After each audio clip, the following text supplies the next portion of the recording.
So, healthy habits for a busy lifestyle.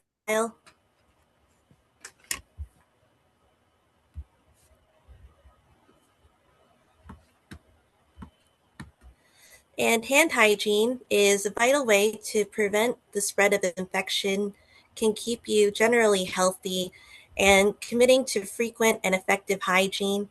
This will be thoroughly washing your hands and getting through the nail beds. I remember when I was in college and we were in a laboratory, um, they had this task where they would shine the light on our hands to see how clean our hands were, and then we would have to thoroughly wash it, and then they would look at our hands again to see if we did it correctly. It's like you study in some medicine sphere. Um, Um, I had a or no? journey. I From the beginning, I mainly studied botanical science or herbal medicine, and that was my degree. And then I realized that there weren't many jobs in America for herbalists. So then my parents suggested I go into pharmacy, and a person was leaving to graduate school. So I entered as the herbalist, and then I was trained as a compounding pharmacy technician. So I did non sterile compounds or things that don't go into sterile areas like creams, suppositories, nasal sprays, rapid dissolving tablets, um, gels, and I really enjoyed it. I did take a mini pharmacy course in college, and that's where I was getting more experience because I wanted to take the national exam to get the certification. It expands your horizons, and you could go to other places to work and get more job opportunities. So you could go to a hospital or a military base. Um, but it was a nice experience, and I did enjoy it. I spent a couple of years doing that, and now I'm pretty interested in teaching. But even as an ESL teacher, I still get some students with medical backgrounds, and we get to have those types of discussions, which is nice. Do you like to, is this your background too? Do you have a medical background? Oh, no, no. I I am accountant. Oh, no, that's cool too. It's always interesting hearing what other people do because I know for sure I definitely don't have that type of experience or I really don't know what I would be doing in that type of field. But I think that this type of information is interesting, and even with learning the drugs and the medical terminology that goes with the drugs, it felt like a language in itself, and it is exciting learning more and more Ukrainian too. So thank you so much for being here. I have this slide, and it covers hand sanitizer and hand washing. If anybody was interested in reading hand sanitizer, that section for me, please. Uh, just read. Uh, Um, you could read the first section of hand sanitizer, that the left side or my left side, and then or you could read the whole page. It doesn't. There's no pressure. I don't mind reading them too, and working together with this. So for hand Yeah, I can sanitizer, read it. I can read. oh sure, and I'm sorry. What's your name? Julia. Oh, Julia. nice to meet you, Nice to meet you Julia. too. So can I start? Sure, sure. Yeah. Hand sanitizer. When soap and water are unavailable, but doesn't replace hand washing. Antiseptic designed to kill germs. Oh, yeah, I don't know, germs Yes, or germs. yes, yes. But germs remain on you, not removing. Hopefully, are neutralized if you didn't miss any. a formula containing at least 60% alcohol. Avoid hand sanitizer with methanol wood alcohol as a toxin that can cause permanent blindness and be lethal when ingested. 1-propanol is a toxin that can be deadly if ingested. Myth: kill coronavirus. It's That was not kill. fantastic. Thank you so much. Yeah, it is an antiseptic, and one of the main differences is that it does kill germs, but the germs remain on you. So, if anything, you would like to neutralize the germs that you have on your hands. Um, there's the two ingredients that are in the hand sanitizer that you would preferably like to avoid. And with hand washing, I could read this section. Physical and mechanical cleaning process. It involves lathering your hands and scrubbing, washes germs away but doesn't kill them. Proper hand washing relies on friction and running water. Those are the two main components. And suds and friction make it easier to detach germs and dirt from your skin and releases them down the drain. It's better to have no germs on your hands than having dead germs. If they're not there, they can't make you ill, and there are antibacterial soaps that can kill germs. So, with the next section, I thought that this would be interesting to include. I have some terms for cleanliness. These are mainly things that you could do in your home or outside of an institution where there are patients. There are some terms that I didn't include, such as asepsis, and that can be defined as completely sterile or being free from microorganisms. That would be really difficult to achieve without proper equipment or preparation and a specific process if you try to do it in your home. And even with the associated terminology, you have medical and surgical asepsis because it's the most effective way to eliminate the transmission of disease between patients specifically. And you'll hear the differentiations of the medical terms. So, medical asepsis, complete destruction of organisms after they leave the body, and then surgical asepsis, complete destruction organisms before they enter the body. So you have the different words of after for medical and before for surgical, and then leaving the body for medical and entering the body for surgical. For the terms for cleanliness, is anybody interested in reading this slide? I won't make you read every slide, but it's up to you. I'm so embarrassed to read. So Oh, no worries. You at least don't have to listen to my Ukrainian because it's uh, I take probably 20 minutes to read one paragraph because I'm just sounding out every word. okay, I can try if you don't mind. Sure. Don't mind. Um, Cleaning. Physically removing germs associated with dirt, debris, or grease. Disinfection can kill 99.9% of microorganisms, i.e., Well, yes, it does. Yeah, I just abbreviated it. bacteria, fungi, запишу, fungi, viruses, sanitization. Yes. Decreases the number of microorganisms to safe levels, usually ineffective against viruses, but effective against bacteria. No, Yeah, bacteria. yeah, you're doing great. Sanitation. Санита...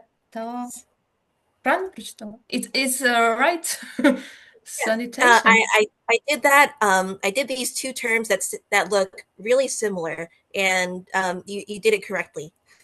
Uh-huh.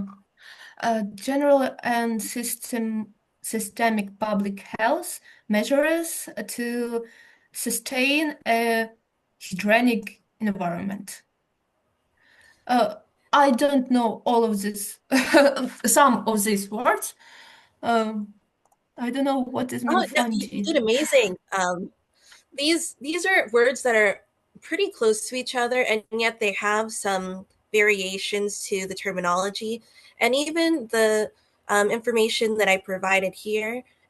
Sometimes it's more extensive when it comes to being in a hospital or a place where patients are at, especially for the word sanitization, because sanitization, even outside of a hospital, it can be a lengthy process, and there's different things that you would have to do to achieve this.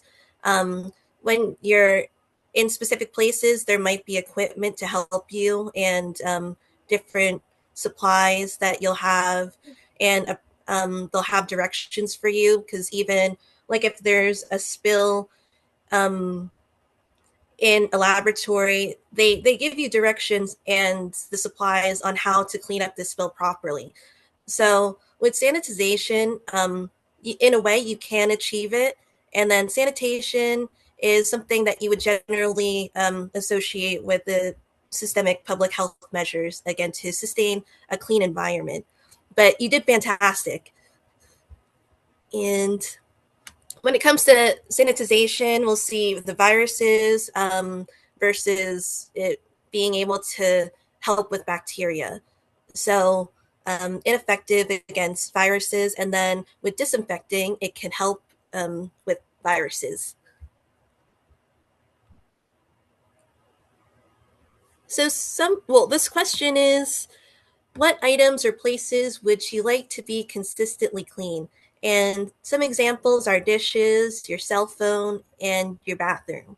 Is there any other place that you would like to make sure that on a regular basis that it would be clean? I feel like when you have a busy schedule, it's good to have some upkeep instead of having it be super last minute. I tend to do that, and then you're left with so much to do, and I feel like it does take it's a longer time to clean. So, are there any other places or things?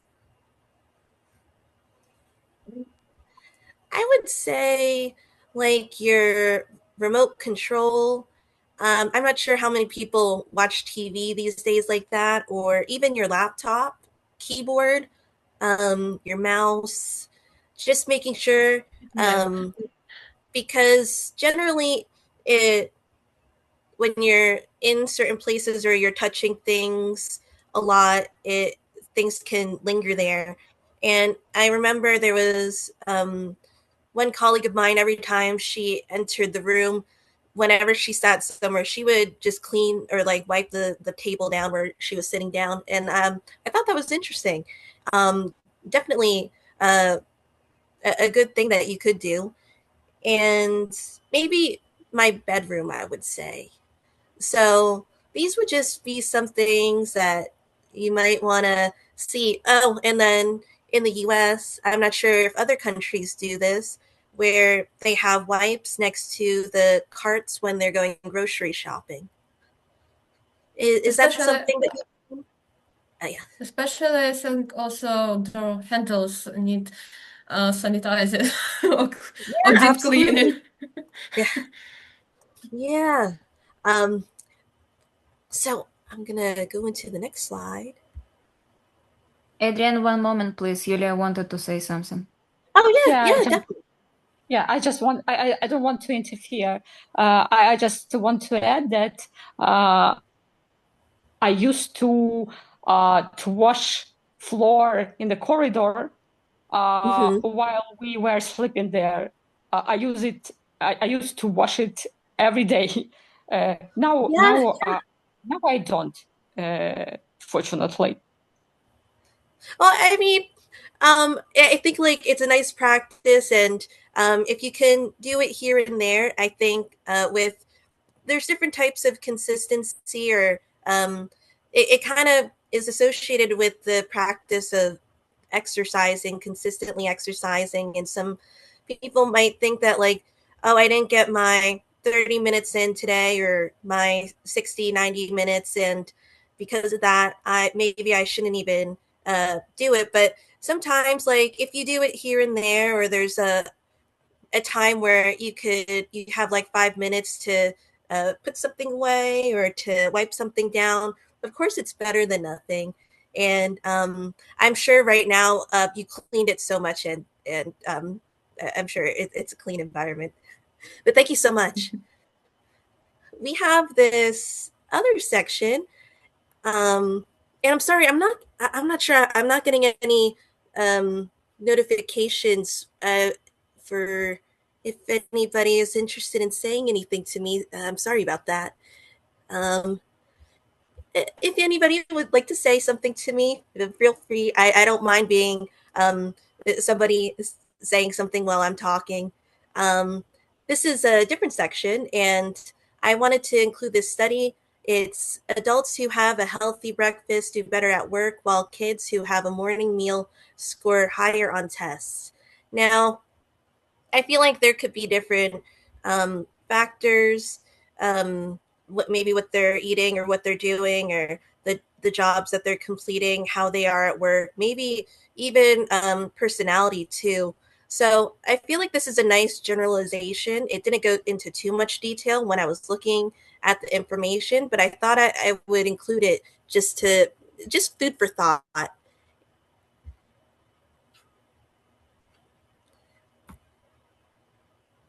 And I thought meal planning would be something that could help with a busy schedule. There's other things in this section that I felt like it would be nice to include.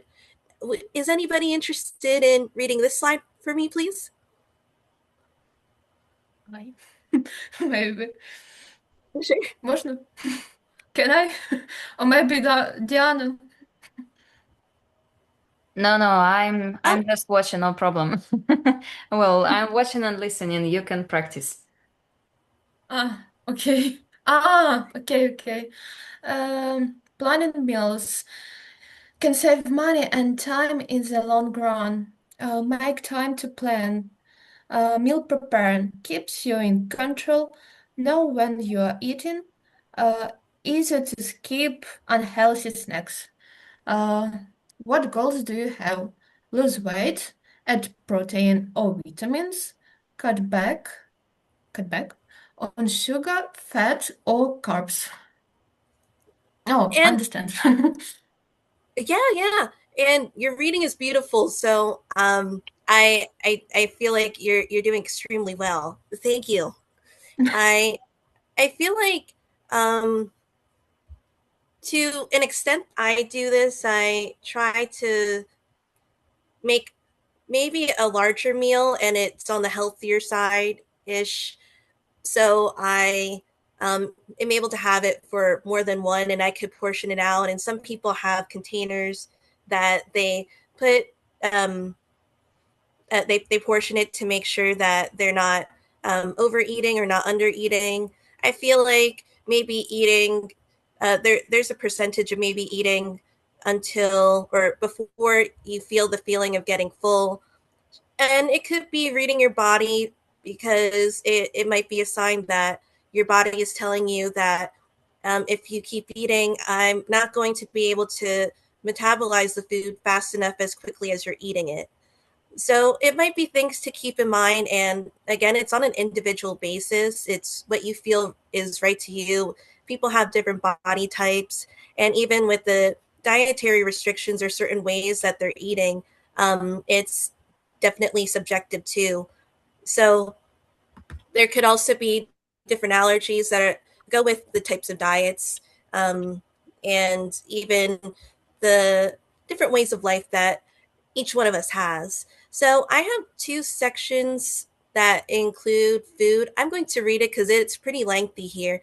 But there's the cereal, pseudo cereals, and whole grains, which have sources of complex carbs, B vitamins, iron, fiber, and several minerals. And examples could be quinoa or amaranth.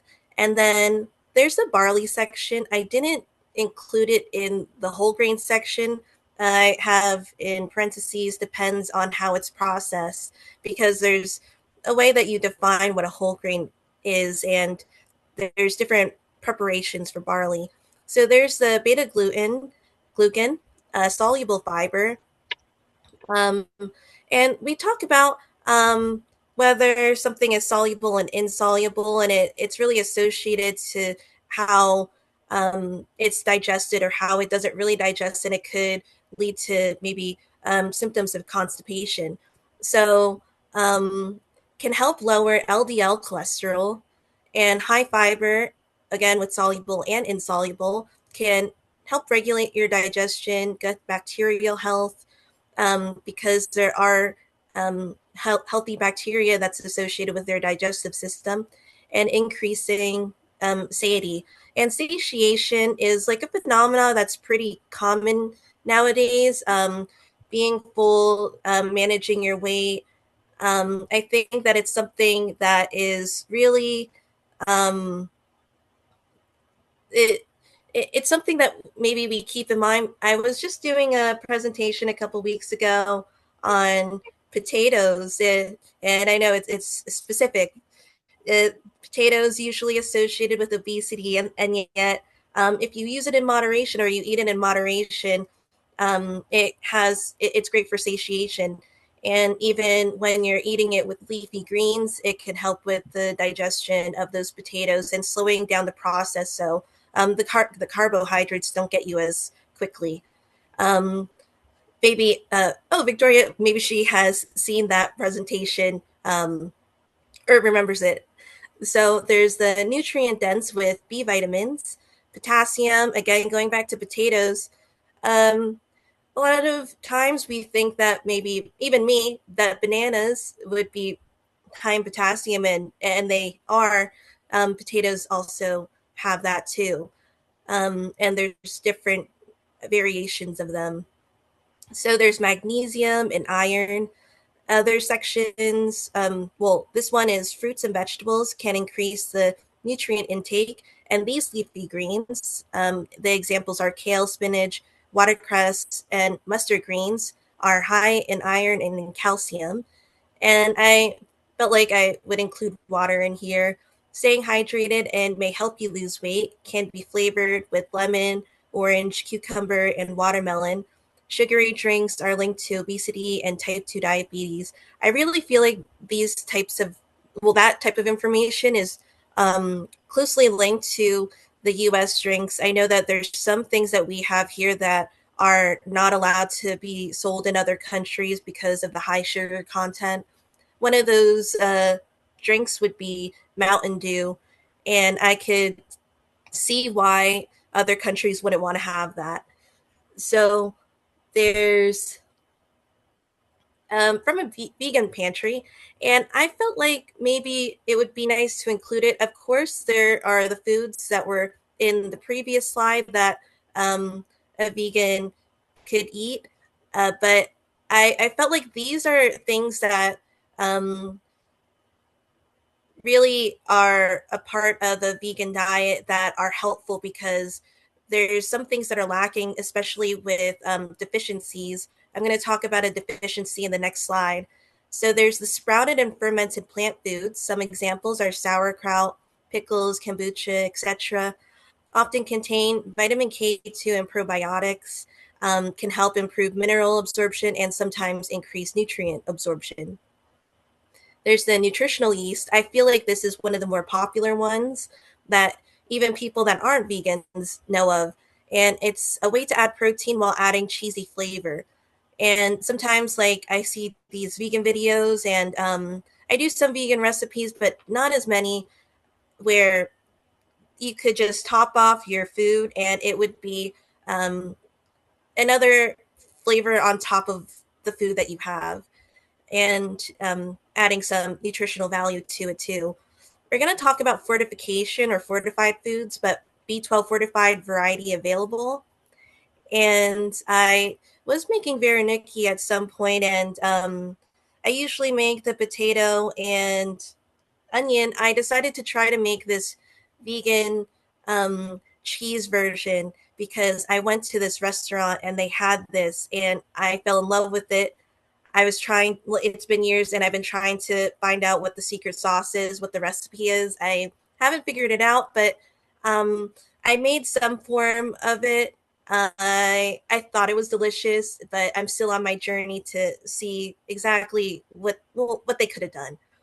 There are seeds that could be in your diet for when you have like a vegan diet or maybe another type of diet. So flax seeds, hemp, and chia seeds can help with protein and omega-3 fatty acids.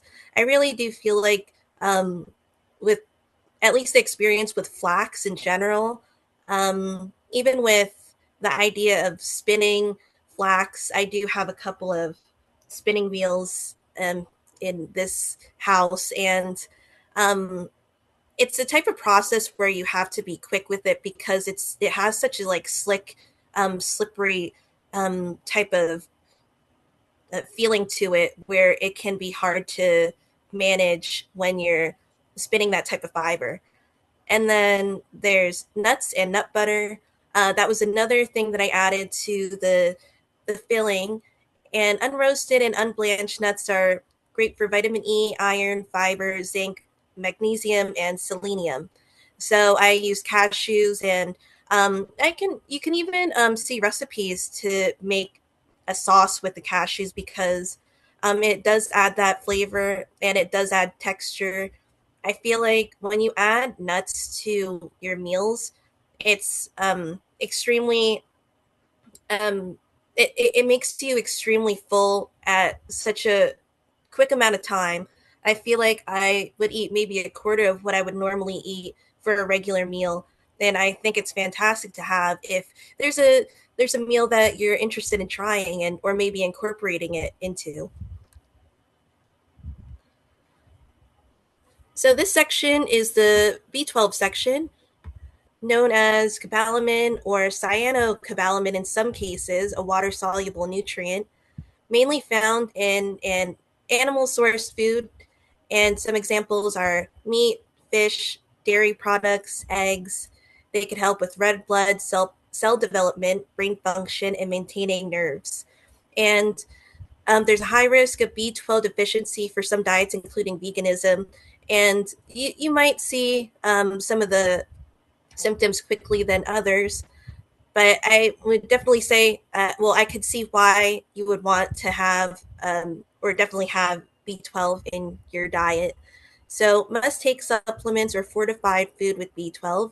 Some examples are breakfast cereals, bread, meat substitutes, and enriched yeast products. Again, with fortified foods, essential micronutrients, extra minerals, and vitamins are intentionally added to them.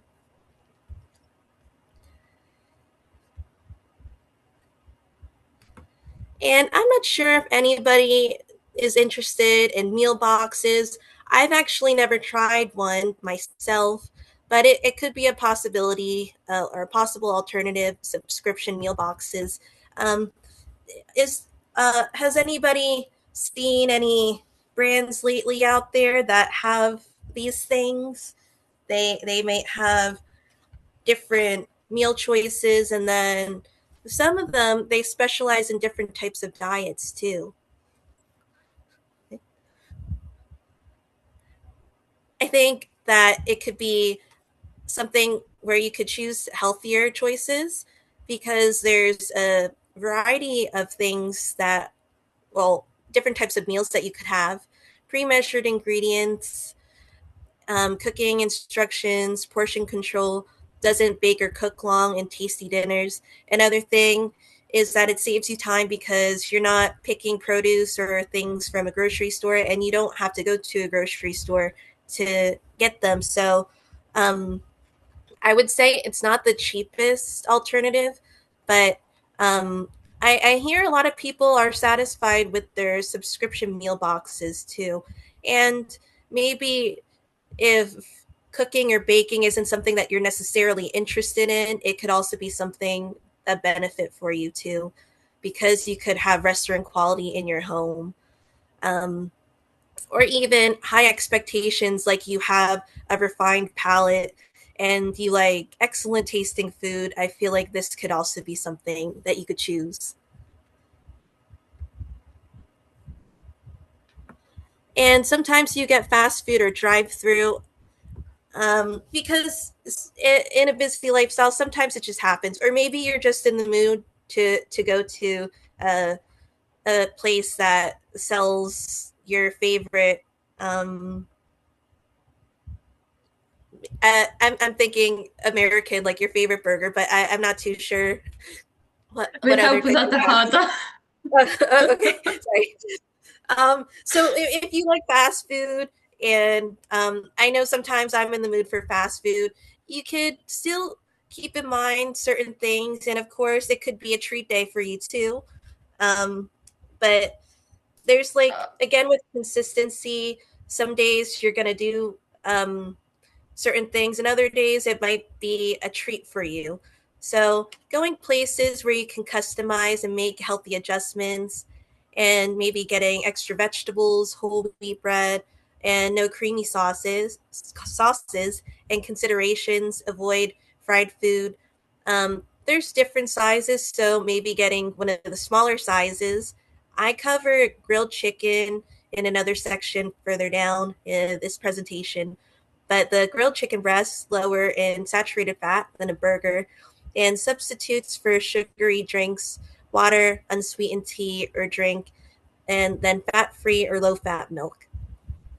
I think about this, and we have really Puzata Hata. It's like multi-cook. So there is a lot of healthy food also, but Ukrainians also like McDonald's. I heard your McDonald's is pretty like it Yeah, has really delicious food there. Um, I think that McDonald's here might be making somewhat of a comeback, because there were questionable things that we've had. But I'm interested in the McDonald's in Ukraine, because I'm sure that there's foods that you can't get in America that are on your menu over there. Is there something that like maybe you, uh, on the top of your head, is there a menu item that is a Ukrainian one that isn't in America? mm, sorry. Oh no, because I feel like some McDonald's, like in Asia, might have rice on their menu, but we don't have rice on the menu here. And even in Canada, I think that some McDonald's have rice, or is that a same like there's I another know that Japanese McDonald's don't have rice. Oh yeah. I am curious about like different people's menus, because even when you go to cafes and you get like a frappe or like a different type of drink, that it could have a one thing that we have that's popular right now is a lavender drink or lavender matcha. Um, I'm not sure if that's really popular in other places at the moment. So it'd be interesting to see a different McDonald's for sure. I don't think I've ever gone to one I when I've traveled. I don't like Polish McDonald's. It's awful. The Polish one? Polish, yeah. What makes it different? There Now is I'm curious. another bread, uh, something, another bread Oh, for burgers, and also there was a salad, but wasn't tasty. And oh, also another um, meat for burger, котлетки. Another meat for burger that they made. It's different from Ukrainian. Ukrainian more, maybe Ukrainian more fatty, but it's tasty more.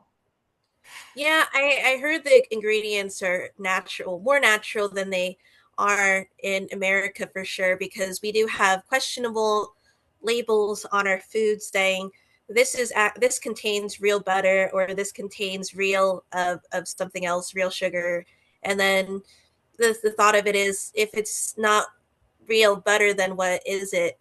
But one of the main things for McDonald's in the US is that I feel that there was like a debate with salads there.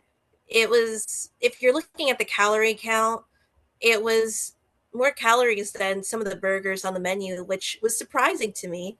And they tried to like advertise it, making it a healthier thing, but not actually making it healthy. Somehow they they made it even more unhealthy than the unhealthy things. So, and with the sodas that we have here, we are trying to improve with having other sugary alternatives.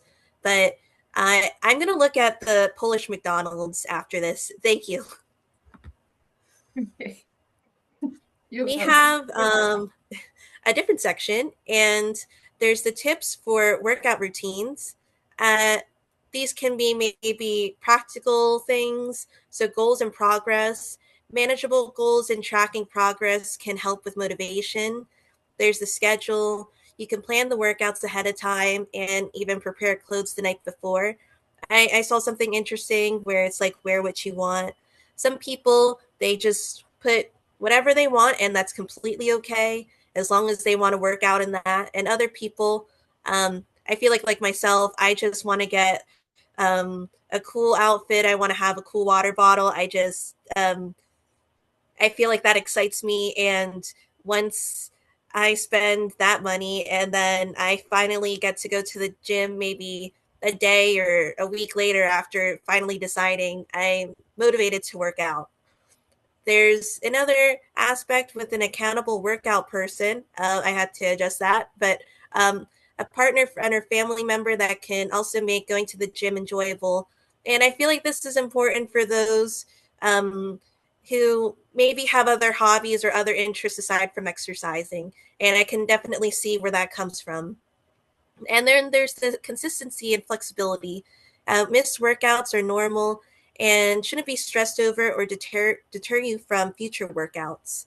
So again, if there's a day, like you could just say like it's a treat day where you might not have gotten the certain time that you were looking for, or maybe you weren't able to work out because you had a lot of other things going on. It's only a day, so you could continue on the following day.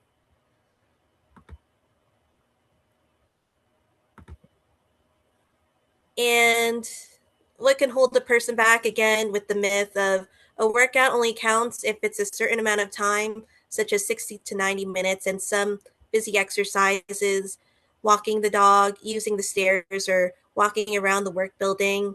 You could do squats while you're watching TV. So it could be like multitasking or just finding a couple minutes out of your day to do something. Um, there's also these suggestions. And is anybody interested in reading the micro workouts?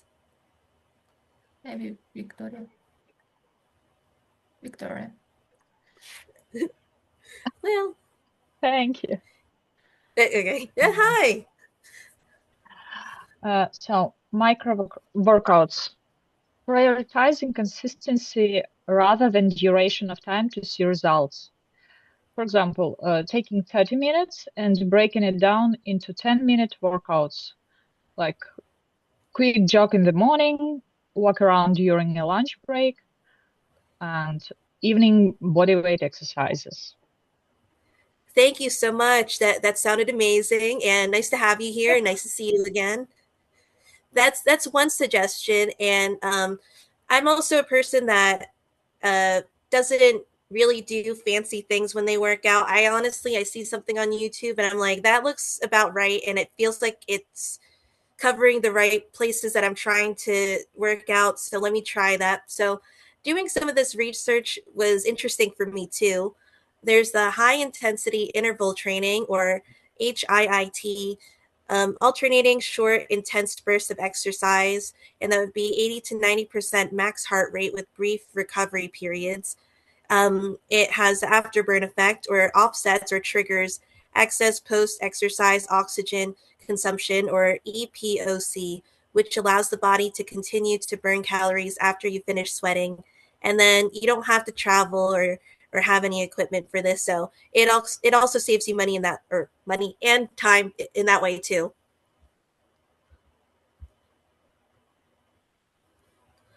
And I figured that maybe this would be a little bit of a breather, and you could tell me about the spelling. I'm not the best at soft signs, but I figured that I would include these words if anybody wanted to translate. So the first one is Vitoma. This goes into the next slide too. And then the second one, Voda. Uh, yep, it is. Hopefully these are correct. Anyone want to see if it's the right word in English or if I got it right? Right. Adrienne means if you want to translate it to English, we can translate it to English. Do you know the word vtoma and voda in English? Toma, I don't know. I know only adjective exhausted, but Yes, not yes. like noun. I know part fatigue, but it is really, really big vtoma. Fatigue. Okay. Maybe tired, no? I'm Uh, tired. Tired is also adjective. We Okay. need a noun. Mhm. Maybe fatigue, like said Julia. There's the Virat ver pra ver pra verpravi Yeah, verpravi.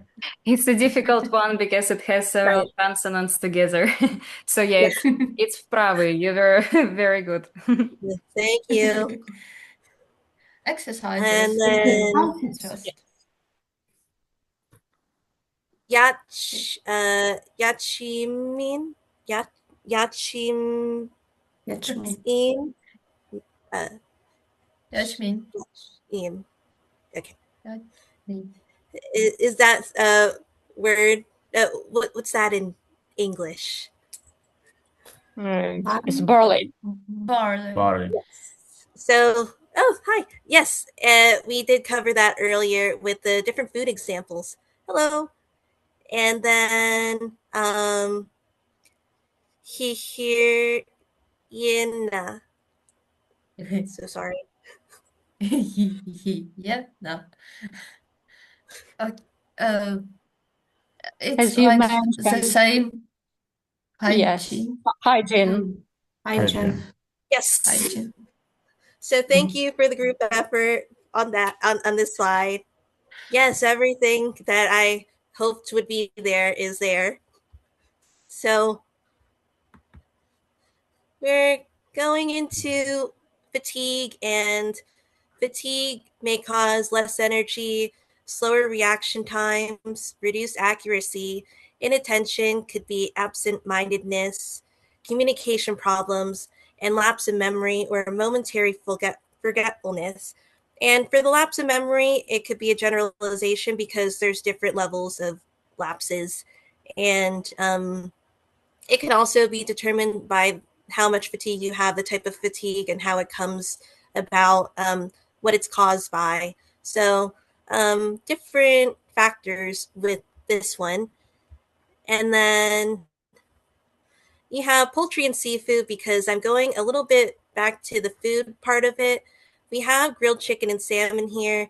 So, grilled chicken is low in fat and has high quality amino acids, again, with high satiation with fewer calories. So, you'll be able to get full quicker and then not consume as much calories. It contains B3, B6, and selenium. And these are good for metabolism, immune health, and energy. And then salmon.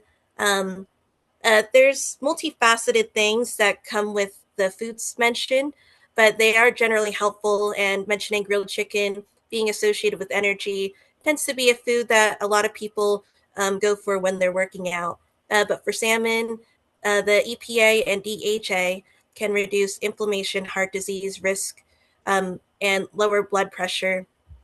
Another thing with having healthy habits, it contributes to maybe the prevention or as preventatives for chronic diseases. And these types of things like EPA and DHA, or at least DHA, you can find in a supermarket or in a supplement area of a pharmacy. For some of them that maybe specialize or have a wider variety of supplements. So vitamin D and astaxanthin, and they help with skin elasticity and anti-aging, and omega 3s for cognition and mood. We also saw back in a couple slides over that, or in the past, where the seeds were also contributing to the omega 3s too. So that could be an association or somewhat of a substitution. Sometimes you're not going to have the amount that you're looking for, so you might have to see how much you're adding, or maybe incorporating different things. Again, with fortified food, or even having different supplements. I didn't include supplements for this presentation, but I feel like those could definitely be things that you could add to your lifestyle too. Selenium and the different types of bees are available in your pharmacies as well. Oops. Well, and then questions. Any other of the questions you might be interested in answering? What can make exercising unapproachable? What motivates you to stay consistent? What other tips can help with your workout routine? And what other busy exercises can you incorporate into your routine?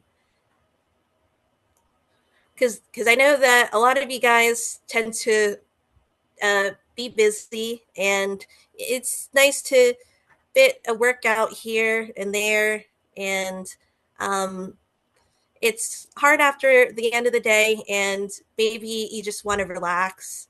So, Yeah. is there?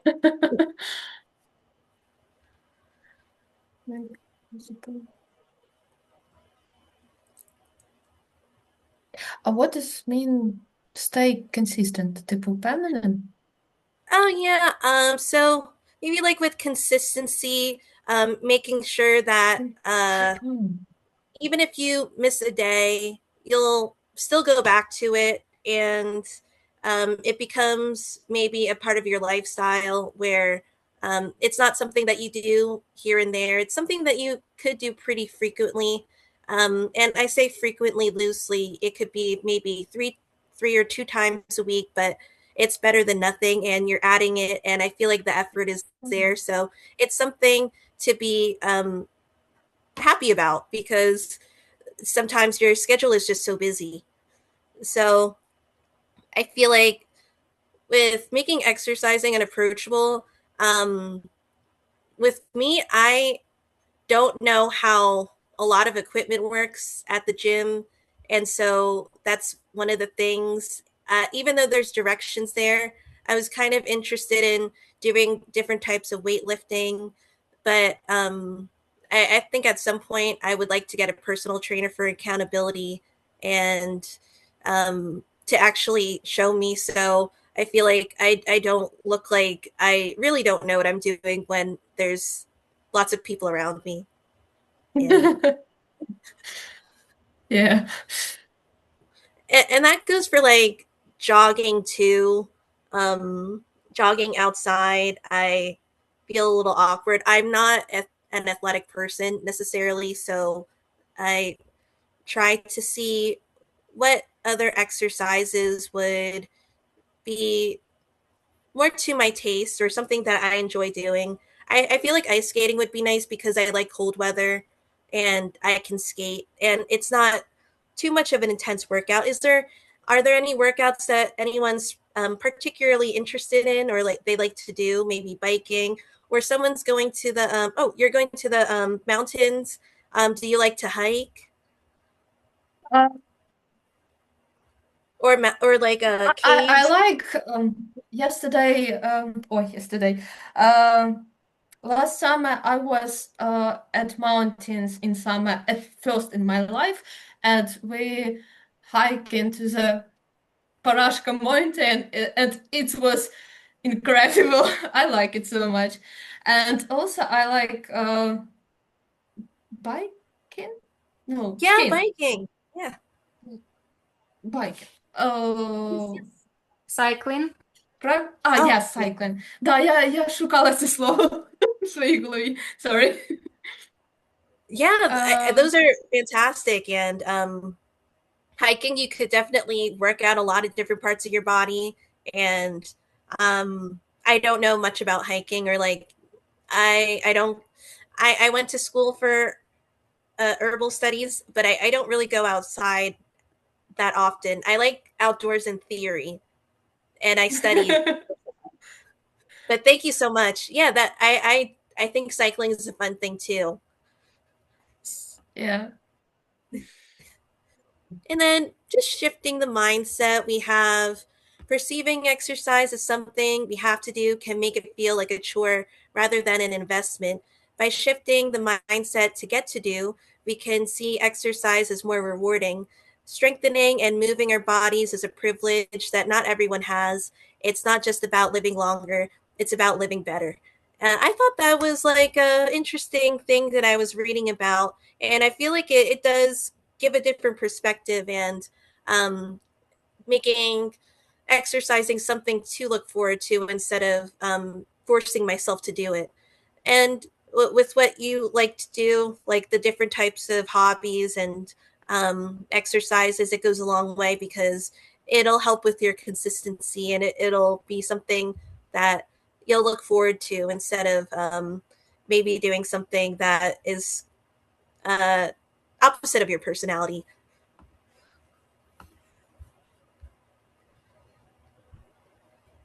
And we have maybe two more slides if anybody was interested in reading. Hey. Yeah, yeah. Yeah. For instance, a business keeps the nervous system in a chronic, як це читається? Chronic. Yeah, A fight or flight state can make you physically ой, ми сьогодні це слово згадували. Fatigate.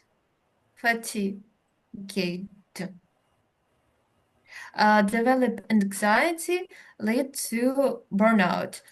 Some keep themselves busy to avoid uncomfortable emotions or quietness. yeah, beautiful. Thank you so much. I feel like when you're in this busyness, it's like a definitely go, go, go type of energy. And sometimes we have to intentionally slow ourselves down. Sometimes it could, again, affect the emotions that we don't. Sometimes it's not like wanting to confront those things, or not wanting to keep it quiet, because maybe if you have quietness, it can associate with things or tasks that are actually ones that you would rather have at the bottom of your list to deal with. But I could definitely relate to this, and I feel like slowing down is one of the best things that we do in life, because it can calm ourselves. We can calm ourselves down, and then when we're in a storm in life, um, a lot of times the storm doesn't take us out, but actually the way that we react to storms or obstacles. And so when we slow down, we're able to make certain decisions and have some more clarity and have even a peace of mind. So then this is the last slide. So, caring for mental health, reclaim mornings, create a routine with less screen time or less or stress inducing activity. Um, so, you don't have to go into a busy state right after waking up. There's the reset. scheduling a break or taking a moment and stepping away from your work or screen to stretch, breathe, or walk. There's the boundaries. Set clear lines between being at work and at home. Treating downtime as a priority, I feel like is a really sacred thing, and with the urgency of a work deadline. So you're putting yourself first in that regard, and then there's the rest. Calm and wind down 30 minutes before bed to let the nervous system know that it's time to recover. So thank you so much, everyone that is here. It's been super fun, and I'm really grateful that people showed up to this webinar.